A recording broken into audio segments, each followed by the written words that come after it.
Are you all set? Yeah. Yeah, you are. Okay.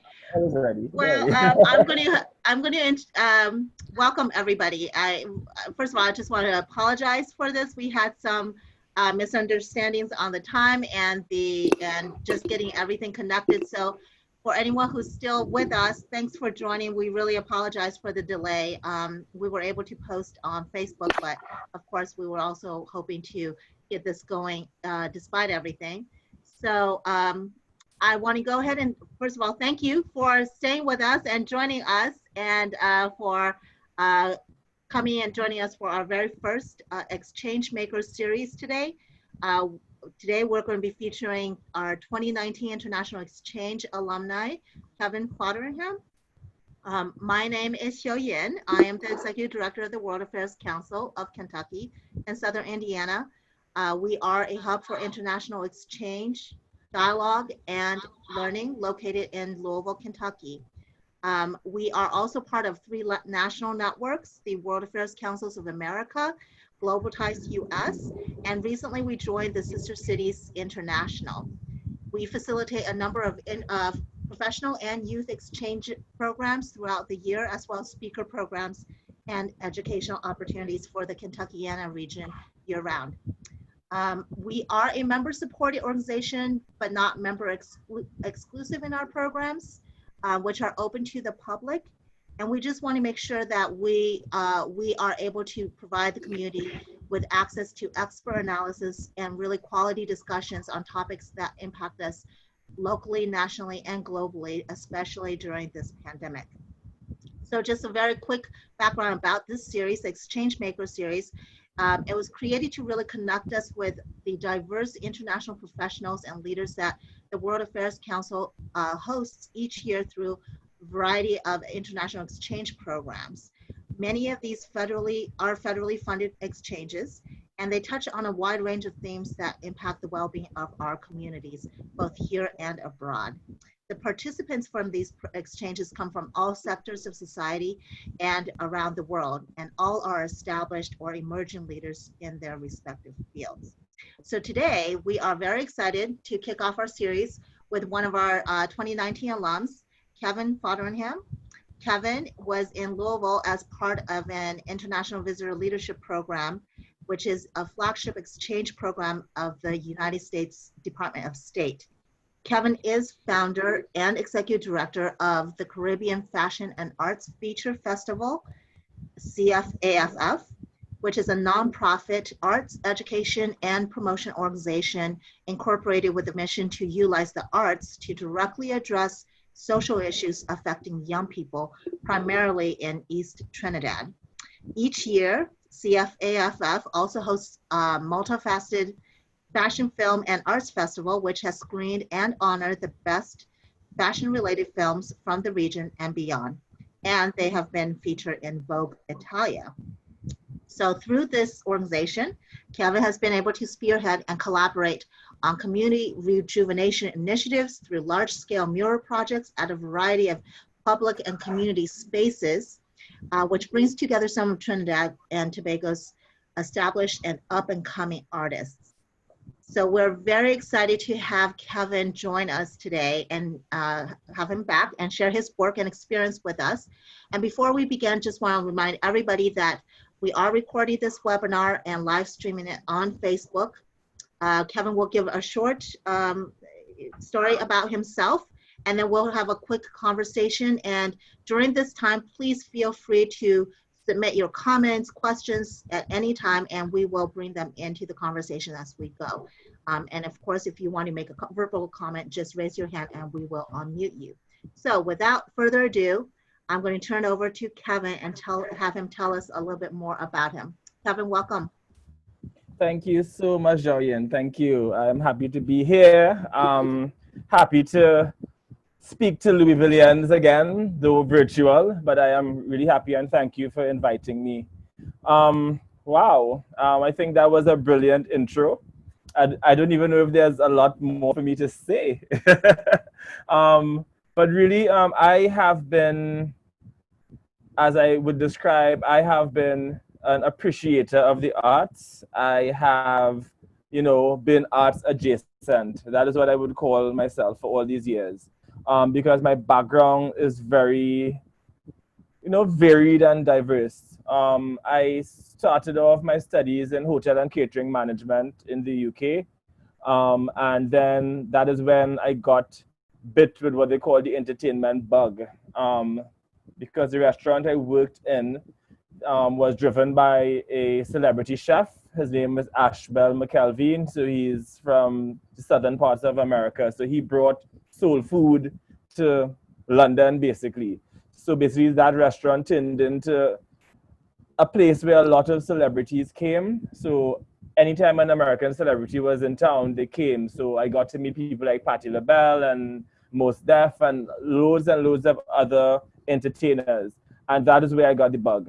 I started to do some freelance PR work in London, came back home in 2005 when my brother, he is also in the entertainment industry. So I came back home on vacation and he said, Kevon, why don't you come and we do something together at home?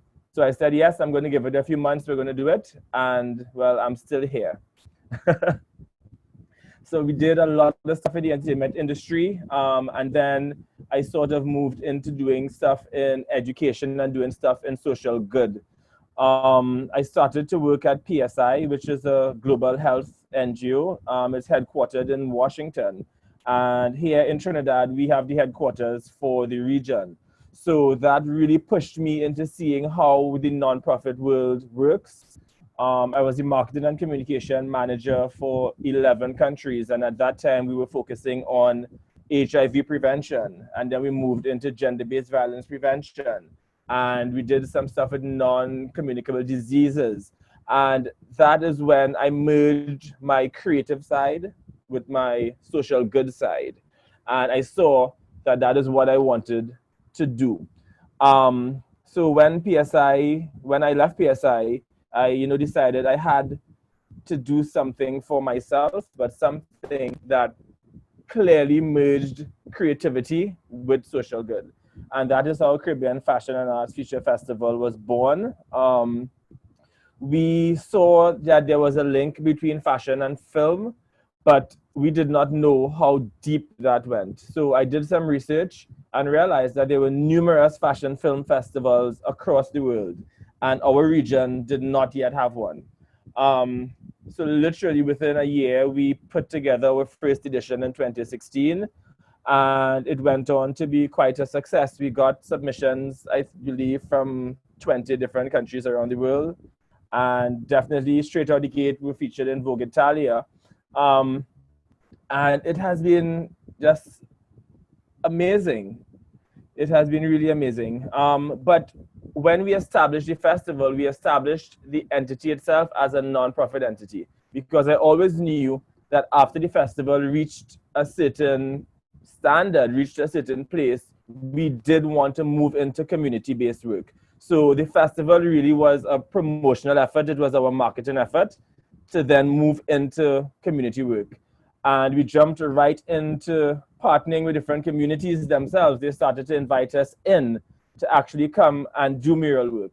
And how we go about it is that we don't just go in and bring artists and conceptualize something and do it. We have a focus. Our focus has always been on telling stories of how to eradicate different types of violence. That is where we started. So we work with the communities on a one-on-one basis. We go in, we do sessions, and they help us come up with the ideas for what they want depicted in their own communities. So there's a real sense of ownership. And I think that is how we want to continue working, that once we're in a community, there must be ownership, there must be buy-in, it must come from them. We just facilitate.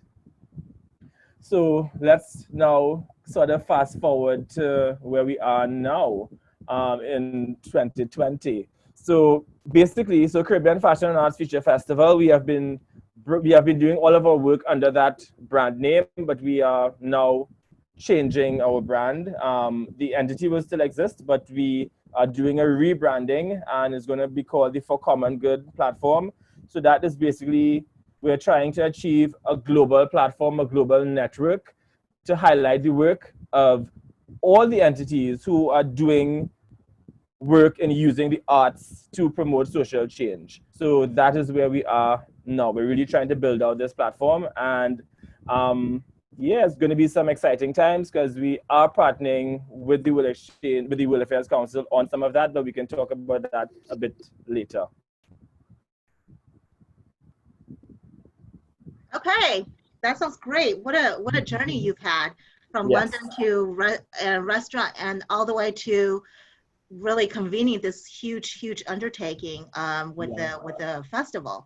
Tell us, tell us a little bit about Trinidad, where you are. A lot of people know about the island, but I wonder how, what are How some much they know? very distinguishing, unique features about the country that maybe people don't know much about, or some stereotypes that people think about what Trinidad is and may not be all that correct.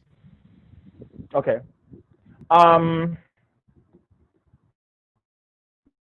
Trinidad is so unique. We are one of the more, I mean, everywhere is unique, but if I think of Caribbean context, you have a certain idea of what a Caribbean country or what a Caribbean island should be like, and Trinidad sort of smashes those stereotypes. We are really ethnically diverse. So 36% of our population came from India, so they are what we refer to as East Indian. 35% are now what we refer to as Afro-Trinidadian, and then you have everything else in between there. So there's a very big mixed population of Afro and Indo-Trinese, and then we have a pretty sizable European population, so people who have been here for a long time. We have a big population of people of Chinese descent, and we have a population of what we call our first peoples. So we still have native people resident here in Trinidad. And my town, Arima, is the home of the native people. So that's pretty exciting and pretty interesting for us. Trinidad is the land of the steel band, of the steel drum, that steel pan that everybody plays. We actually invented that. It's the only musical instrument that was invented in the 20th century. We have the most species of hummingbirds in the world, so we are also called the land of the hummingbird. A lot. And also what makes us different is that unlike a lot of our brothers and sisters in the region, our economy is not tourism based, we are oil and gas based. So it makes us we are a lot different. We are quite different to everywhere else. That is so interesting. I think we all know the steel drums. I remember the first time I heard it in New York, and it is the most amazing instrument. It's incredible. So didn't know it came from Trinidad. So that's one thing I learned today. The limbo dancing came from here as well. Okay. Yeah. Wow. Yeah. It's amazing. I know. Well, so you have we have a question here from Laura, our friend. Hi, Laura says hi, and she says, what artistic experiences, murals, installations, organizations, etc., made the greatest impression on you during your time in Louisville in the U.S.? Wow, Laura, with these hard questions. I think Louisville as a whole made an impression on me. And I mean, interesting story. So when we got our itinerary, they had listed where we would be going to. So they had broken us up into 4 groups, and my group got Louisville.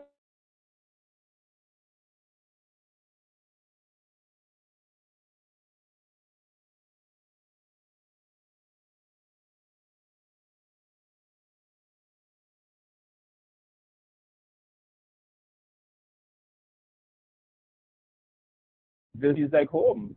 So it was really interesting because I didn't know what to expect, because it's not somewhere where you have as much information on as say Miami or LA or New York, because I mean we have a lot more connection with those places. But when I got to Louisville, it was really interesting because it's not somewhere where you have as much information on as say Miami or LA or New York, because I mean we have a lot more connection with those places. But when I got to Louisville, it was it just felt like home. I think coming from, we are the fourth largest town, yeah, Arima is the fourth largest town. So it's, not country, but at the same time, it is not the capital city. So we have that balance between fast paced and, slower paced. And I really got that in, Louisville. And I saw so many similarities because we have the only racetrack in the country as well, the Santa Rosa racetrack. And we have racing and stuff here, so which is similar to there. You all have the races. So there were so many alignments. But I think not so much any artwork that I saw or anything. I think more the entities that I met made the biggest impact on me. So definitely like the Zoom group, the fantastic work that they are doing with differently able people. That's amazing. Because that is something that I don't think we do as well here. And that's definitely something that I want to bring here, how we can utilize the arts to include people with different abilities and disabilities. The work that the Louisville Story Program was doing, that is amazing because again, I don't think we are the best at documenting. Being a very new country, I think that we are pushing more to build new things and do new things and not really looking at documenting everything properly. It's simple. So, I mean, everybody in the world should know that we invented the steel pan and invented limbo. They should know that is actually a big deal, but it's not documented properly. And if it's not documented properly, it can't be promoted properly. So just seeing the work that these organizations that were doing, these small organizations, they were all small, but doing such big work, that really impressed me. And just the level of how grassroots their operations were. Yeah. That's a really good point. Looking at all of the things that you've done, I only read a portion of your bio because you've done so many things and been involved in so many projects. Mm-hmm. So all the diverse portfolio projects that you have worked on or are working on, what really inspires you to start a new project, to get something going? Is there something that they all have in common? And if you may, what is your favorite? Is there one particular thing you've done that really stands out that you feel most strongly about? Okay, so I have a bit of a process. So I also am a personal branding coach. So I work with creatives to help them find their path. But I had to find mine first. So it's really a strategy. And I think everything you do must have a certain sort of alignment, that it must serve the same goal. And then for me, so I tend to look at what my passion is first. So my passion is the arts. That is my passion. Then I look at what my skills are, where I am best grounded, what I do best, what I call myself a pro in. And I think that definitely is in, teaching. Teaching is my thing. So my passion is the arts. My skill set is teaching.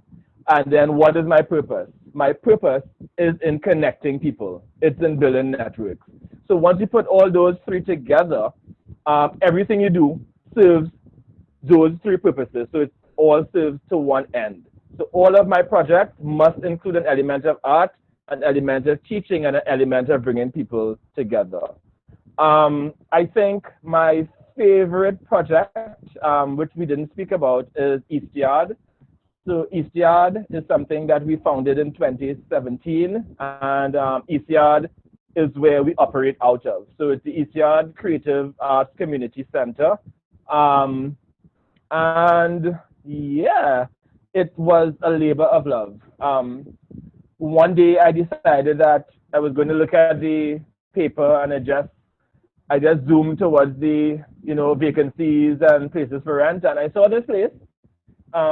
Didn't even know where it was, even though I'm from Arima. When you sort of live somewhere, you don't really know the name of the street. You just know where things are. So I was like, where's this Prince Street place? So they were like, okay, it's like right past the courthouse and past the post office. I'm like, okay. So I went, I saw this space. massive building, but only two out of 8 units at the time were occupied, and the yard was underdeveloped. So it was like, as we say in Trinidad, it was like bush everywhere. There was like tall bush everywhere. I saw it, but something told me that this was the place that I needed to be. So I brought my father to see the space. So he said, "So what are your intentions to this space?" And I told him I want to form a creative hub in the East, because in Trinidad, a lot, if not 95% of the fine art stuff happens in the capital city of Port of Spain. Yeah? So a lot of us for years, the creatives, have been having to go to Port of Spain for everything. And I thought that was not just unfair, but it sort of limits the reach that you can have, because I think every community should have something like ECR. There should be a space that is dedicated to supporting the arts in every area, and that is what ECR has become. So really, anytime there is any national event that has to go into a different community and stuff, once it's in the East, chances are they're going to bring it to ECR, and that is what I wanted it to be. And even now, we've had some international residents come and stay in ECR because we have apartments on site and stuff like that. So it has turned into a real hub. We have our art gallery space. We have our work studio space. We have our boutique space. We have our apartments. And so it's just the place to bring together people to feel safe and for them to excel in whatever their artistic field is. So that is my favorite project so far. Yes, and it sounds like you have quite a lot of ambition and plans for that space. I think we got a chance in the past to get a quick tour of that space. I remember you showing us. It's very colorful, very beautiful. So in the long term, are you going to be using? Is there a way to showcase some of the stuff that you have at ECR, the creative products, maybe even online? That's one of the questions that our attendees might have. Okay. So literally in the next, probably by mid-October or so, we are going to launch ECR's independent website. So that is so that's happening very soon. Again, we sort of, how I operate is that I take a while to build things out properly, then to know what I'm going to do with it, because I have the idea, I get it done, I implement it, then I take my time to sort of guide it to where it's going. So definitely ECR's website is launching soon, and we are moving into virtual exhibitions. So my team is actually, they have bought a platform that we are going to integrate into the site. So we are going to be putting on these virtual exhibitions for artists who utilize the space. Oh, that's fabulous. Yeah. That's wonderful. Well, I have to ask you, because of the time we're in, and of course this is a question that everybody's going to have, is really how has this pandemic has affected Trinidad as a whole in general, and how have you all adapted to it? As you know, many arts industries, the art industry has been very severely affected by the pandemic, because there's such a public type of industry, and there's none of that right now. So talk about that a little bit. How has it really affected Trinidad as a whole in the industry you're working in, and possibly have you seen any opportunities that might have emerged as a result? Okay. Well, we had our first case, I believe, sometime in either March or April, around there. And it was literally returning residents, because our borders have been closed since March. So there is no travel happening. But there were people who would have been on cruise ships and stuff outside, and they were allowed to come back home. And they were put into state quarantine immediately and stuff. So literally from March to about, say, July or so, we had very few cases, and they were all imported. So there was no community spread. And then by July, August, we started to have community spread. There are a lot of, you know, people are saying it came from here and came from there, whatever. We're not getting into that, but I mean, we have community spread now, yeah? And basically, public transport is like 50%, you know, so the public service, they are, most of them are working from home if they can. A lot of the private sector is working from home. The bars and restaurants are only allowed to sell people for them to come and pick up stuff and leave, so there's no dining and all of that. So the hospitality sector has crashed, basically. Some of the, I mean, we are allowed to go to work and stuff, and places are allowed to be open, but they're much. And coming from a country like Trinidad, where Carnival is one of our big revenue units for the year, luckily we were able to have Carnival in February before we went into lockdown. But our society, we do a lot of socializing. So there are a lot of parties happening throughout the year, a lot of concerts, a lot of events. That entire industry has been shut down since March. Cinemas have been shut down. Everything is shut down. Where people gather.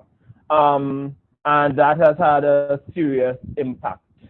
Yeah.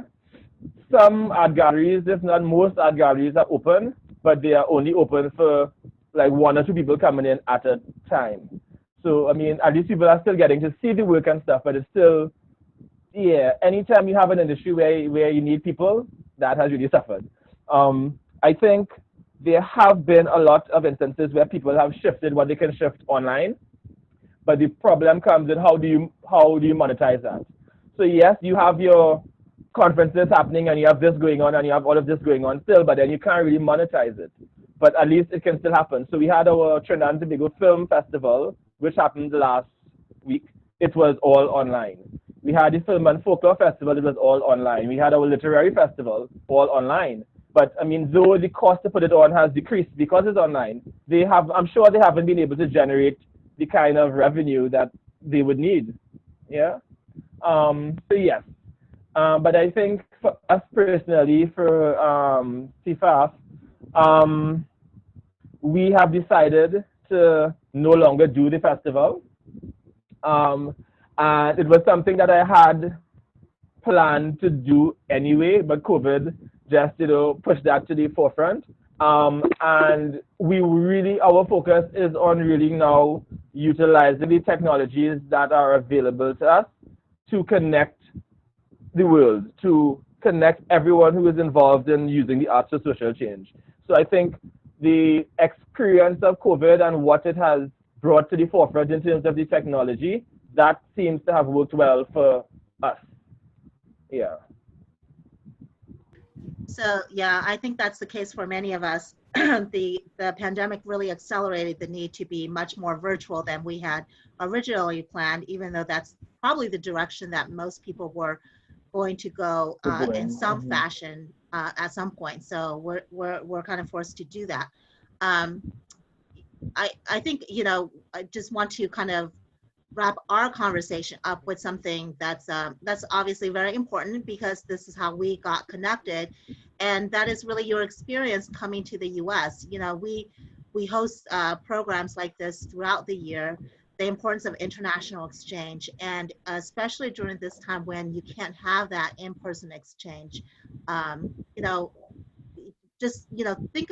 about how you were able to gain and what you were able to gain from that exchange experience you had last year, and not necessarily just in Louisville, from the various activities and the cities that you've gone, and anything you might have brought home to you as you continue your purpose and your mission. Okay. Oh, for sure. This is like literally a year since I have been to the States, because we were there in September. So it's literally a year. And since then I have been tooting the horn of the IVLP program. I think it's one of the most amazing programs. really, if you, I mean, anything can be amazing if you are interested in it. But this was so amazing, even if you weren't interested in it, you had to learn something because there was so much to learn. There were so many experiences. We had to go to 4 different states. And every day it was action packed for 21 days. Literally, we had one day off in 21 days, other than the days that we had to travel. So literally, we would have met, I'm sure, probably like 100 entities. It was lots of people we met, a lot of people. And they all were so amazing, one, but there was that common thread of using the arts to promote social change. And there was 18 of us who were on the program, I think, from different parts of the world. We were all doing this, but none of us really had a term for it. We all knew that we were doing what we were doing in our silos, but we didn't. But we became a movement of activists. We became people who, really bought into this notion of promoting social change through the arts. And since I have been home, even though I was doing that through my work before, I wasn't saying that I was doing that, So now I am saying this is what I am doing. And the ExChange really caused that to happen. And I have been in touch with a lot of the different people that we would have met with, because as I said, one of my my purpose, I think, is to connect, is to network. So that is what I try to do, and that's what I've kept doing. And that has inspired our For Common Good platform now, which is going to be the umbrella for all of the work that we do, is really to seek out excellence in arts and social change and then connect them through one global platform. Yeah.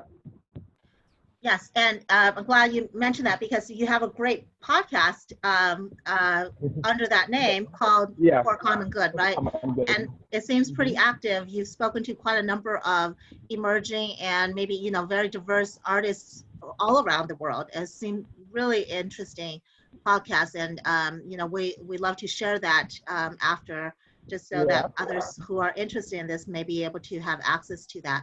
And one other thing before I go to the last question, which is we are in Louisville, our council with Kevon, we are going to be working on a common project for a common good in this coming year. So Kevon, why don't you say a little bit more about that project, and then we hope to be able to connect others here on that as we move forward with that.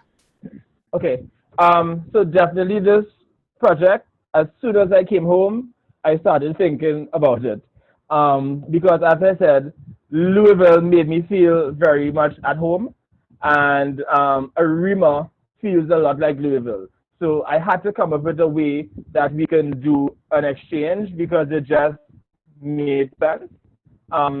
So our Arima Louisville for Common Good exchange is really going to take the expertise of some of these arts and social change champions that we would have met in Louisville, and they are going to be able to mentor and work with some of our creators, some of our policymakers, some of our educators, some of our activists, and sort of give them those skills to implement similar types of programs here in Arima. And I am really thankful that, you guys have come on board. It's fantastic. I'm excited. But I see it going even further because it's definitely going to be a linking of cities. But my thing is, we want to link our cities not just for economic power or transfer of education, but really on this for common good. It's for the good of all. It's for social good, and definitely though powered by the arts.